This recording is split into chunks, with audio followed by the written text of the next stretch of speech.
உளுந்தூர்பேட்டை அரசு மருத்துவமனையில் தகராறில் ஈடுபட்டவர்களை தடுத்து நிறுத்த முயன்ற சம்பவத்தில் மூதாட்டியை காவலர் கீழே தள்ளிவிட்ட வீடியோ வெளியாகி அதிர்ச்சியை ஏற்படுத்தியுள்ளது.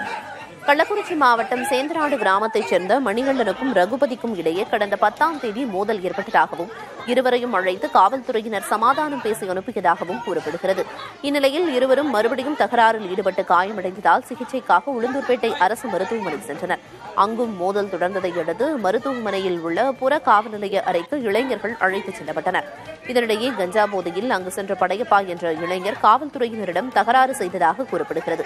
போதையில் அறையின் சுவற்றில் வேகமாக முட்டிக்கொண்ட அந்த இளைஞரை காவலர் ஜெயச்சந்திரன் அடித்தார். அப்போது இளைஞரின் பாட்டி தடுத்த போது அவரை காவலர் தள்ளிவிட்டார். இது தொடர்பான வீடியோ காட்சிகள் வெளியாகியுள்ளன.